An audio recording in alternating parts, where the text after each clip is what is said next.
Hey there, this is Dan. You're watching The Salty Sea, and there is no better way to cope with whatever's got you bummed out, whatever's got you mired in existential dread, than drinking some Warcry and playing some beer.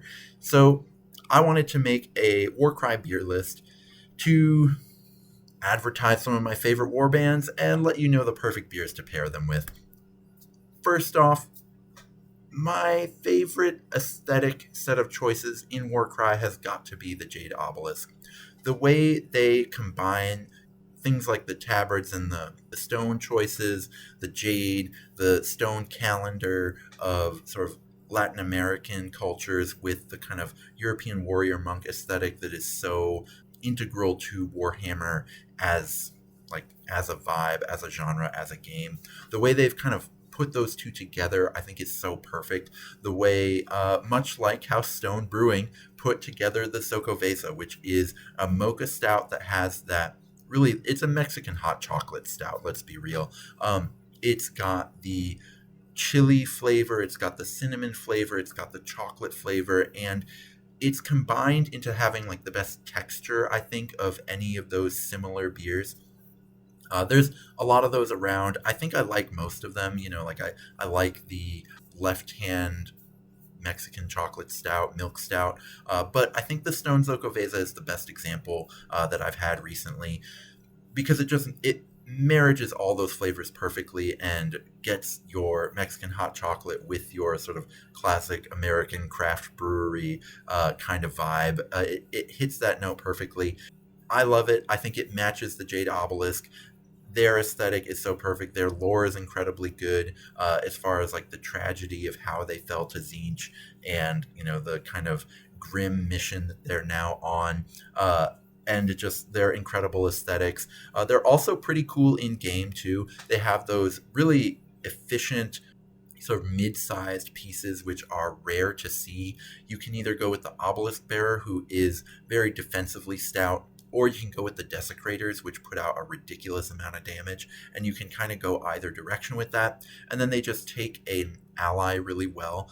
Anything fast and hitty, or even fast and not that hitty but cheap, can go with them really nicely because they have that holding power, that ability to just like win their fights point for point. And so then, as long as you have someone to just like go and grab things for them, they're going to turn out really nicely. And so you can make a lot of pretty good lists with Jade Obelisk. I've played them quite a bit. I am not showing you my version of them here because I only have them about 2/3 painted, and I have an addiction to like getting 2/3 of the way through a painting project and then just playing it as if it's fully painted. And sadly, my opponents around the Twin Cities have to deal with it, which is my apology to you guys. But instead, I wanted to showcase a really awesome Garfy paint job of 4 of the Jade Obelisk because I think he does a really good job. And one of the few pro painters who actually gets through all of the Warcry projects, which I think is really awesome. I'll be showcasing a few different takes on a lot of these factions as we go. But next, the perfect pairing for the Corvus Cabal is the Heady Topper. This is Vermont beer. This is one where you'll still get a lot of old heads who will tell you that Heady Topper is the best beer in the world. It was sort of widely considered that for a little while there. That was well pre-pandemic. But the cool thing about Heady Topper is you have to go on like a bit of a pilgrimage in Vermont sometimes if you want to get it. It's not super available sometimes. And so, you'll have to go like on a Tuesday, driving up through northern Vermont, trying to find your, figure out which liquor store is going to have it, and they only deliver it, and it's only there for like a couple days or maybe even just a few hours, depending on what season. Like if you go in the holiday season, man, you might not find it at all. Same as if you go like in autumn. So that's pretty sweet. It's just fun to like drive through those small northern Vermont towns. Having lived in southern Vermont for quite a while, it's sort of quite a drive, and it's a really fun pilgrimage. And it fits because Corvus Cabal used to be really good. Back in first edition, when you could spam the little like spear Cabalists, the spears were really good, and so you could have one of this awesome Shrike Talon and another of of those. So they used to be amazing, much like, well, Heady Topper is still amazing, but like the way Heady Topper used to be considered the best beer. But they're still just awesome and perfect. Like the hobby opportunities that you get with Corvus Cabal, and I've showcased this incredible paint job by Layer Feather, who I don't know, but they published this, and so I figured I'd put it out there for people to see. The hobby opportunities with Corvus Cabal are incredible. Either you do it like ravens, or you can just paint those feathers like any bird you can think of. I thought about doing like Blue Jay Corvus Cabal once, but like Heady Topper now, it's hard to find Corvus Cabal. They are not available in the average local game store. Sometimes GW has them, most of the time not. There's some places online you can get it, but you have to work for it, and that's much like the beer that pairs perfectly with them. Yadrillin Riverblades, they pair perfectly with Bud Light. Bud Light is crispy and watery, much like the Riverblades.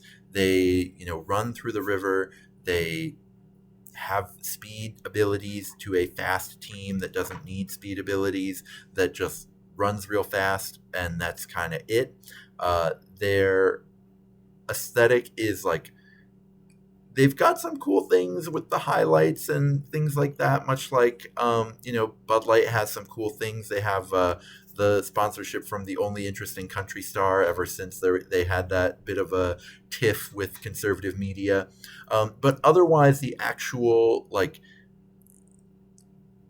content inside of the Bud Light is not exactly what you're looking for, or at least not exactly what I'm looking for, which pairs perfectly with Yadrillin Riverblades, which have potential, have some interesting selling points, but let's be honest, whether it's the suspender guys, whether it's the terrible rules, just awful rules, whatever it is you pick, I think they fit perfectly together.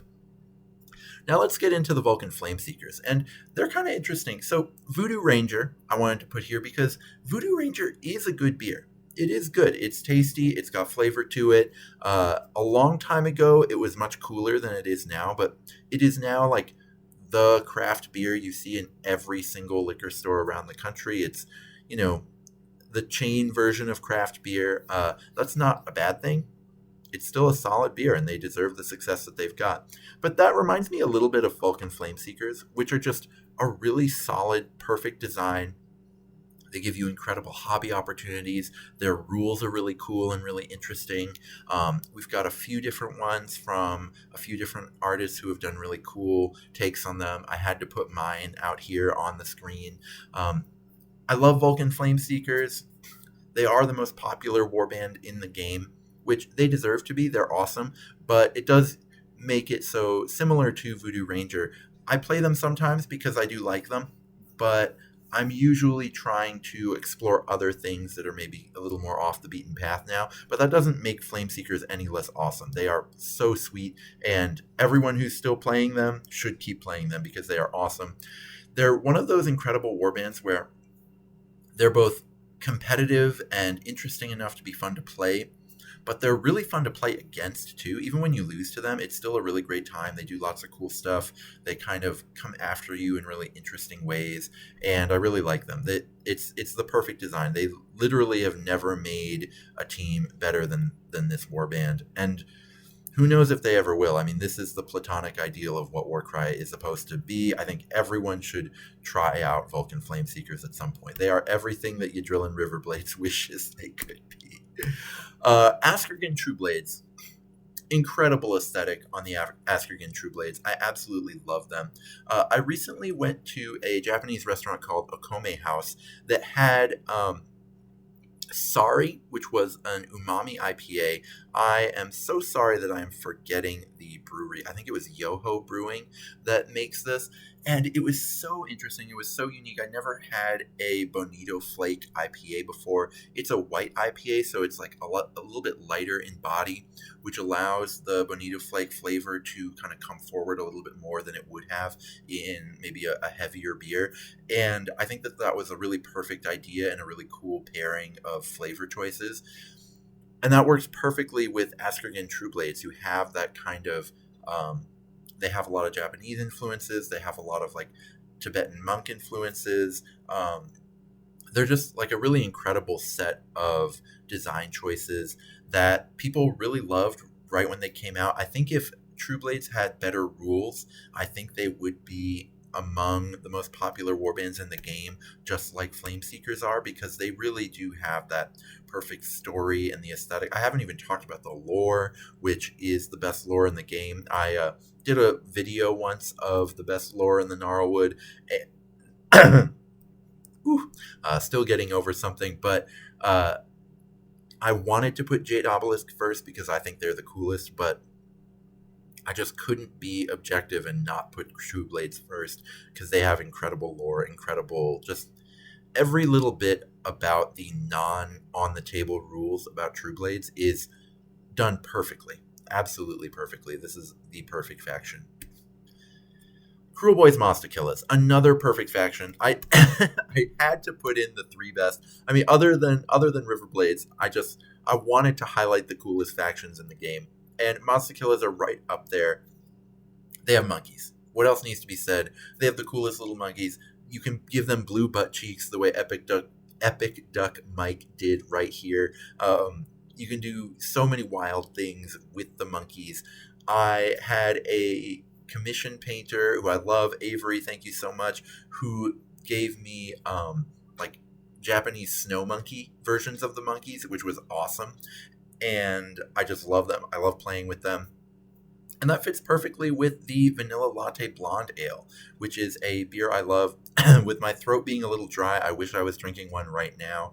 It's so smooth. It's, blonde ale should be really smooth, but not every blonde ale has like intense flavor. And so by getting that kind of vanilla coffee flavor into the blonde ale, like it drinks like a stout, but it has a little bit more, like, I kind of prefer the mouthfeel. Like a stout can get syrupy sometimes after you've had two or three, and the vanilla latte never has that happen. It's always like fluffy in your mouth, but it's got that incredibly smooth vanilla coffee flavor. It's a truly incredible beer. It's probably my favorite light colored beer, or I don't know. Like I kind of put beers in like dark, light, and hoppy, and it's definitely of that group. I know no beer connoisseur would do this, but of that third of the beers I like, this is my number one. I think it's really incredible, and I go to Urban Growler all the time because of this beer, because it's so good. They've also got pretty good pulled pork. They've got a porter that they marinate their pork in, and then they just kind of cook the pork in their porter, and then they pull it apart, and they make like cubanos out of it. And even though that's like normally a different type of pig in the cubano, they put the pulled pork there, and like they have a pulled pork sandwich, which is really different than the normal sort. And they do all kinds of stuff with it because it's so good. The Gorger Mawpack. This faction is wild. For my money, they are the best hobby project in the game. I think aesthetically, when I look at other people's paint jobs, I'm generally not like as impressed, and my paint job isn't that great here either. But in terms of like how much fun they are to paint, in terms of like looking at the skin and the texture of the skin and all the things you can do while trying to paint it and highlight it, and looking at like the various little details that a lot of models can be over detailed, and the things on them are just like little gubbins. Like actually, okay, so I love both Askergen and Vulcan Flame Seekers, but both of them are a little bit guilty of this, where they'll just have like a dumb little satchel that you have to touch with paint for no reason, or just like little things like the little garbage, like the little ropes coming off of the hip armor on the Trueblades. I know it like fits the aesthetic overall, but as far as like painting, it's not fun to like pick that stuff out. Everything that's on the Gorger Mawpack feels necessary, feels interesting, and feels fun to discover on the model, which could not be any more perfect, and I really love that. But as you play Gorger Mawpack, you might get sick of them. I know a few people who have like put some time into them, and they get sick of them early, and that fits like any triple IPA. I really enjoy Black Stack Brewing. They're a brewery in the Twin Cities. Stacks in the Park is, I think, their booziest IPA. They have a lot of really incredible IPAs that aren't as boozy as Stacks in the Park. And I say that because the first sip of their really boozy IPAs, and they have a bunch of like double IPAs and one triple. The first sip is incredible, but then by the time you're like halfway through your second one, you're starting to wish you'd just gotten the regular IPAs. And that is something that will happen with Gorge or Mawpack. They're the sort of perfect match to a beer you really only want to have one of in a night. And that's what Stacks in the Park is. It's a really good beer that you just should only drink one of. Um, and that's why I love Gorge or Mawpack, but I also kind of keep my distance from it a little bit. But I did paint them, and I enjoyed painting them. I didn't do the greatest job, but I had a ton of fun doing it. So I hope that inspires you to have some fun, bust out the beer and pretzels, get some Warcry playing in. That's the purpose of this game, is to have a great time. So I hope that you have a great time the next time you play, and when you do, may all your rolls be crits.